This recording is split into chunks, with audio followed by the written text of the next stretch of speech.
Ал балалар, бүгін бізде ана тіл сабағы. Ана тіл сабағында біз өткен сабақтарға, сұрақтарға жауап беріп алайық, иә? Ал балалар, бүгін нешесі? 17 наурыз дегенде неше ондық, неше бірлік бар? 1 ондық, 7 бірлік. 17 санының көршілерін атайықшы кәні. 16, 18. Дұрыс, өте дұрыс. Ал енді балдар, бүгін аптаның нешінші күні? Екінші күні. Қалай аталады екінші күні? Сейсенбі. Сейсенбі деген сөзді буынға білеміз балдар. Үш буын бар. Сейсенбі дегенде басында қандай әріптен басталып тұр? С қандай дыбыс? Дауыссыз қатаң. Өте дұрыс. Ал енді балдар, Раяна бері қараймыз. Қазақ алфавитінде неше әріп бар? 42. Дауысты дыбыс нешеу? 12. Дауыссыз дыбыс нешеу? 25, иә? Енді екеуін қоссақ бізде 37 болды. Тағы да бізге 5 дыбыс жетпей тұр әріп, иә? Енді 3 әріп қосарлы дыбыс. Олар қандай атайықшы кән? Я, ю, йо. Қосарлы дыбыс дегеніміз, ол қандай дыбыстар? Екі дыбыстың қосарлануы арқылы жасалған дыбыстарды қосарлы дыбыс дейміз. Енді бізде 40 әріп болды. Енді не жетпей тұр бізге? Тағы да 2 әріп жетпей тұр. Ол қандай әріп? Таңба. Қандай таңба? Балдар, айыру белгісі мен жіңішкелік белгісі дауысты ма, дауыссыз ба? Екеуіне де жатпайды. Себебі ол таңба. Өте дұрыс. Ал енді балдар, әріп дегеніміз не? Дыбыс дегеніміз? Естиміз, айтамыз. Өте тамаша. Ал енді балдар, сөйлеу не үшін керек? Қарым-қатынас жасау үшін керек. Дұрыс. Ал енді сөздер нелерден құралады балдар? Сөздер. Ал сөйлем нелерден құралады? Сөздерден құралады. Дұрыс. Балалар, дауысты дыбыс нешеге бөлінеді? 2-ге. Қандай? Жуан, жіңішке. Дауыссыз дыбыс нешеге бөлінеді? 3-ге. Қатаң, ұяң, үнді. Өте дұрыс. Қатаң, ұяң, үнді дейді. Енді балалар, жуан дауыстыларды атап шығайықшы. Жуан дауыстылар бізде нешеу? 4-еу. Атаймыз. Өте тамаша. Ал енді жіңішке дауыстылар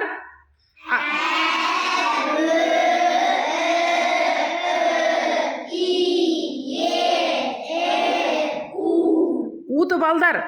Ол қандай болады? Бірде дауысты, немесе бірде дауыссыз қызметін атқарады екен. Балдар, сөздерді буынға біз бөліп қанша буын бар екен білеміз. Он буынға бөлмей қалай білуге болады? Кім айтады? Ал Нұрмахан айта ғой. Сөзде қанша дауысты буын болса? Жоқ, дауысты не болады балдар? Қанша дауысты дыбыс болса, сонша буын болады. Өте дұрыс. Енді жоспар дегеніміз не? Кім айтады? Жоспар дегеніміз Мерикош. Мәтін бөліктерінің атауы. Жоспар дегеніміз не екен балдар? Мәтін бөліктерінің атауы. Өте дұрыс. Ал енді тасымал дегеніміз не? Кім айтады? Тасымал дегеніміз не? Тасымал дегеніміз не балдар? Өттік қой біз. Ал балауса? Жолда жазып жатқан жерде Фатима. Сөзді не қыламыз? Тасымалдаймыз, иә? Яғни жазу жолына сыймай қалған сөзді біз дефис арқылы, яғни сызықша арқылы келесі сызыққа тасымалдап жазады екенбіз. Ал енді балдар, тасымалданбайтын қандай сөздер бар? Біз өткенбіз, бір буынды сөздерді тасымалданбайды. Бір буынды сөздерді атайықшы. Бекасыл, Ай, Бехрус, Алихан, Тоқ, Асылжан. Ернұр, дауыстарым шығарып айтамыз. Ау? Айдос. Су. Дұрыс. Раяна. От. Зейін. Мың. Ол. Нарыл.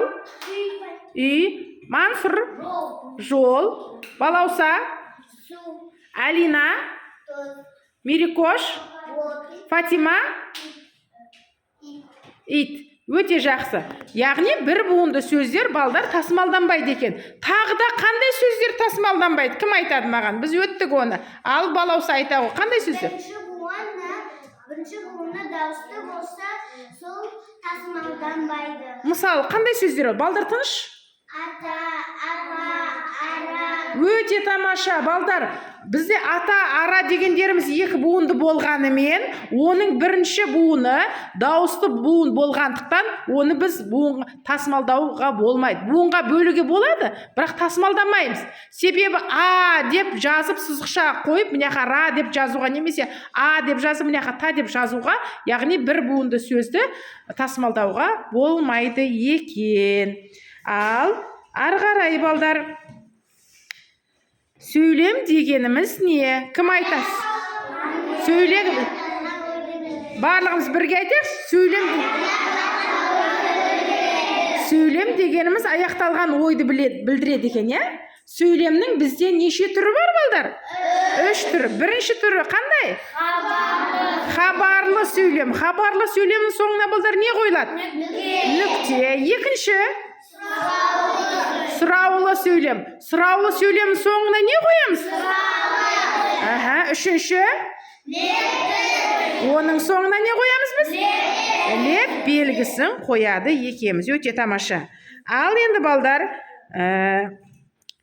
мәтін дегеніміз не?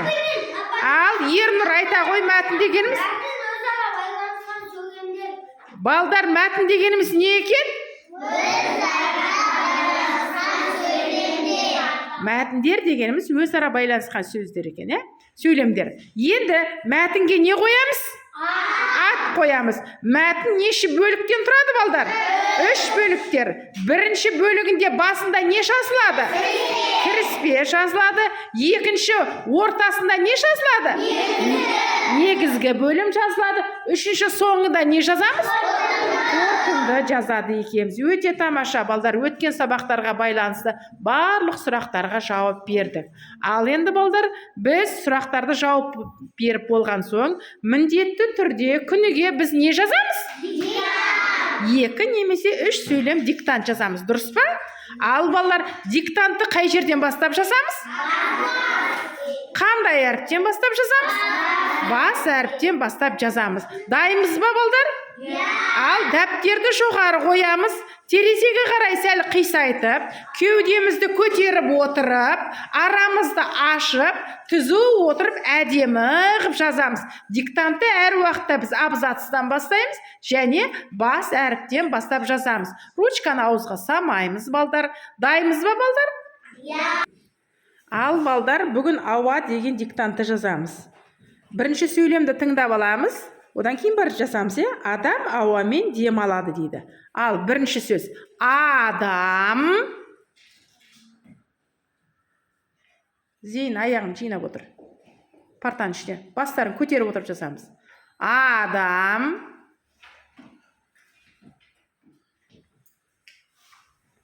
Жазып болғанымыз, кеудеміз көтеріп отырамыз. Адам. Ауамен.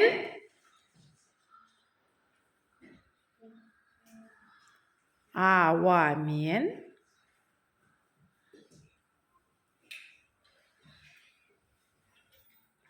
Дем.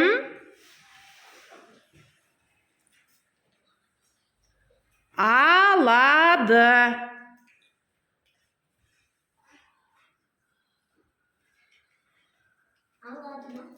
Дем алады. Бөлік жазамыз ғой, Бекасыл, мен бөлік айтып жатырмын ғой. Дем алады. Қалып кетсең, Мединаға қара, Асылбек. Ал. Сөйлем аяқталды, балдар, сөйлем аяқталды. Сөйлем аяқталғанда біз не қоямыз? нүкте қоямыз. Ал енді осы сөйлем неше сөзден құралған кәні? 4 сөйлемнен. Екінші сөзді айтамыз. Төртінші? Бірінші? Адам. Өте тамаша. Ал енді сөйлем аяқталды, балдар. Келесі сөйлемді біз қандай әріптен бастап жазамыз? Бас әріптен жазамыз. Жазамыз. Ауасыз өмір жоқ. Енді жазамыз. Ауасыз. Бастаймыз.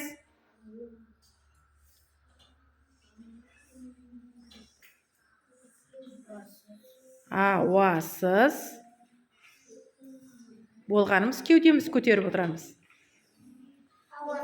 Ауасыз. Жас болдық па? Өмір. Өмір.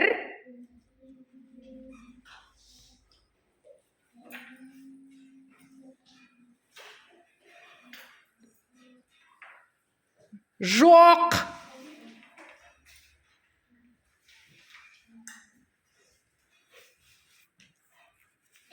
Жоқ. Райана басымызды көтеріп отырып жазамыз. Кеуделерін көтеріп отырып жазамыз, балдар. Ауасыз өмір жоқ. Сөйлем аяқталды. Не қоямыз? Ал енді бұл сөйлемде неше сөз бар? Неше сөз бар? 3 сөз бар. Үшінші сөз? Бірінші сөз? Екінші сөз? Өмір. Өте тамаша. Жақсы, балдар. Ал, балдар, диктантты жазып болдық. Диктант жазып болған соң біз әрдайым дыбыстық талдауларды талдаймыз, жеке-жеке мен сұрақ қоям, соған жауап береміз. Ал, Нұрмахан, Т. Дауыссыз қатаң. С. Дауыссыз қатаң. Р. Нұраяңға көмектесеміз. Р. Дауыссыз үнді. П. Дауыссыз қатаң. А. Дауысты жуан. Н. Дауысты үнді. Дауыссыз үнді. Ж. Дауыссыз жуан. Ой, дұрыс па бұл? Дауыссыз ең. Дауыссыз ең шатасып кетті, Қ. Дауыссыз қатаң. Л. Дауыссыз үнді. Л ма, О. Дауыссыз үнді. Дұрыс па балдар? Жоқ, қандай? Дауысты жуан. З. Дауыссыз ең. Б. Дауыссыз ең. Р. Зейін. Дауыссыз үнді. Л. Дауыссыз үнді. Аймері бері қараймыз. Қ. Дауыссыз қатаң. Т. Дауыссыз қатаң. Қатаң не болды, Раяна? Ал, Асылбек? А. Жуан. Дауысты жуан. В. Вагон ба? Вагон. Дауыссыз ең. Молодец. Г. Гүлден. Дауыссыз ең. Н. Дауыссыз қатаң. Н. Дұрыс па балдар? Дауыссыз үнді болады. Ж. Дауыссыз ең. Т. Дауыссыз қатаң. М. Дауыссыз үнді. Ө. Көмектесеміз, балдар? Дауысты жіңішке екен, Асылжан. Барлығымыз дыбыстық талдауды жауап бердік. Бізде жауап бере алмаған бізде Нұраян, Фатима және Асылжан.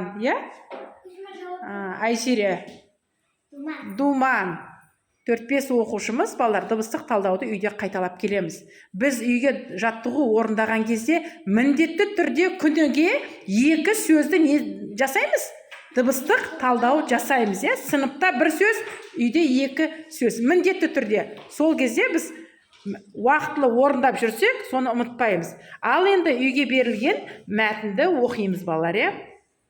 Ал, балалар, үйге Наурыз көже деген мәтінді берген оқуға, Қазір бізде Нұрмахан оқып берем дейді.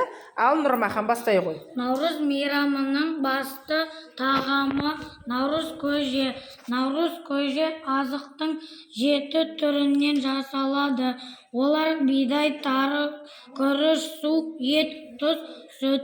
7 түрі дәмнен жасау халықтың дәстүрінен шыққан. Наурыз көже беру дәстүрі дәм тартуды білдіреді. Жақсы. Ал балауса дайынбыз ба? Ал оқи қой. Наурыз мейрамының басты тағамы наурыз көже. Наурыз көже азықтың 7 түрінен жасалады. Олар бидай, тары, күріш, су ет, тұз, сүт, 7 түрлі дәмнен жасау халықтың дәстүрден шыққан. Наурыз көже беру дәстүрі дәм татыруды білдіреді. Жақсы. Наурыз Ал Ернұр мейрамының оқимыз. басты Дауысын шығарса? тағамы наурыз көже азықтың 7 түрінен жасалады.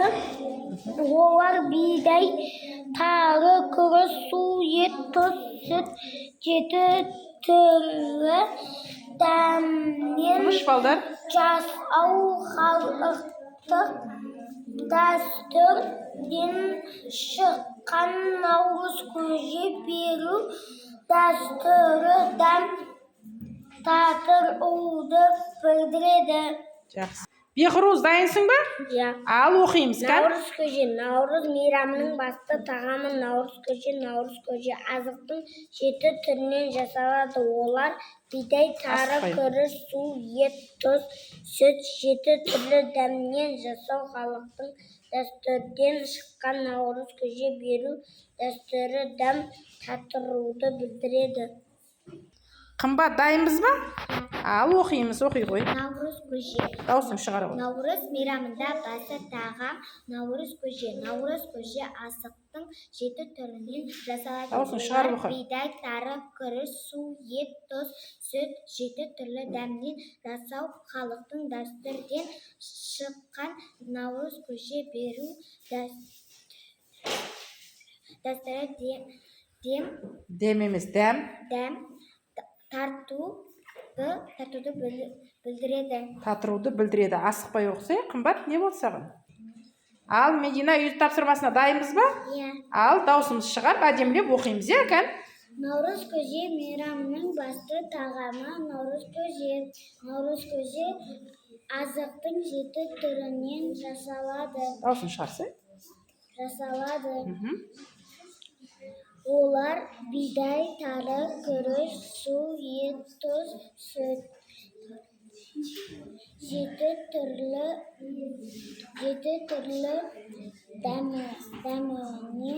дәмінен жасау халықтың дәстүрден шыққан. Даусын шығар.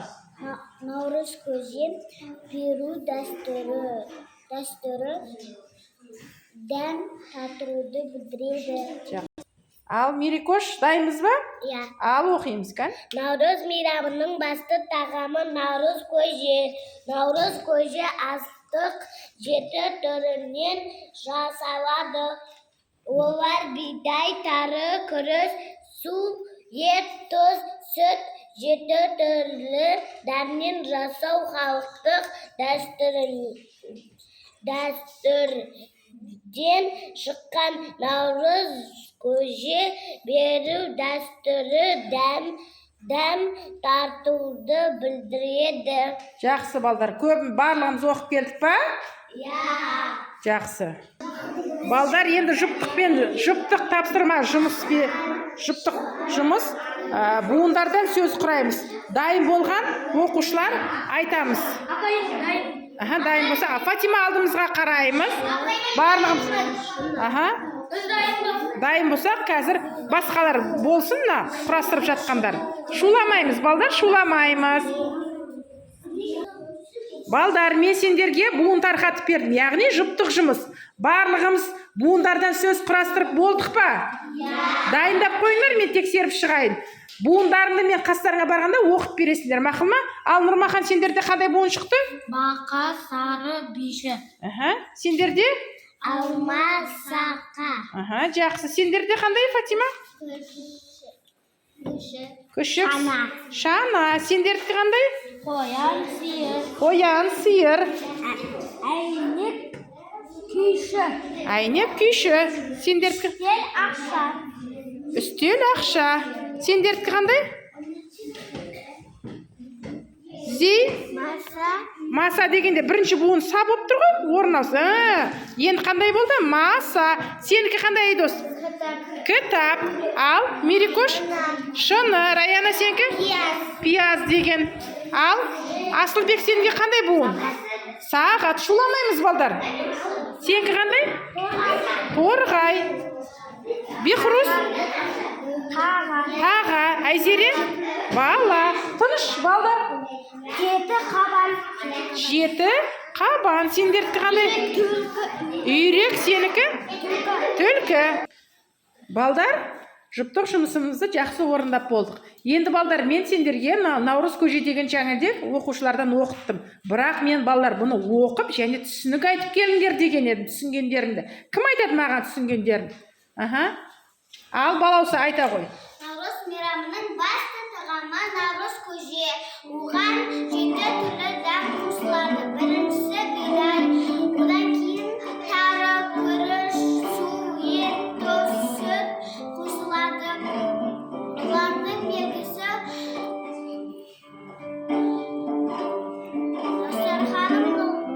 дастарханым мол болсын, қазаным асқа толсын деген белгіні білдіреді. Өте тамаша. Наурыз мейрамының басты тағамы Наурыз көже. Наурыз көже азықтың 7 түрінен жасалады. Олар бидай, тары, күріш, су, ет, тұз, сүт. 7 түрлі дәм.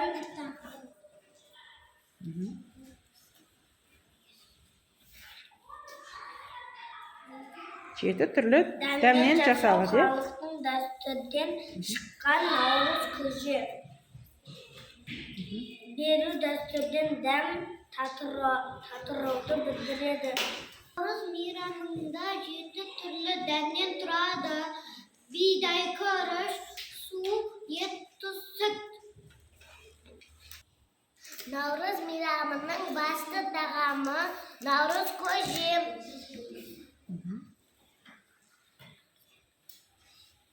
Азықтың 7 түрінен шыққан. Олар қандай азықтар екен? 7 түрлі не екен? Бидай. Бидай, тары, сүт, су, ет, тұз. 7 түрінен халықтық дәстүрінен шыққан, Наурыз көжені біз Наурызда жасаймыз, Неше түрлі тағамнан жасайды екенбіз, балдар? 7 түрлі тағамнан жасайды екенбіз, Ал Наурыз көжені тойып ішсең, келесі жылы Наурызға тоқ болып барасын деген мақсатта ауыл арасында, сондай-ақ мектептерде, балабақшаларда, барлық жерлерде Наурыз көже Наурызда жасалады екен, Ол ақ мол болсын, дастархан мол болсын деген мақсатта қазақтың ұлттық Наурыз мерекесі. Бұл 22 Наурыз күн мен түннің теңелетін кезі екен, балдар, Бүгінгі сабақ сендерге ұнады ма, балдар? Маған сұрақтарың бар ма? Жоқ. Онда балдар, сабақ аяқталды.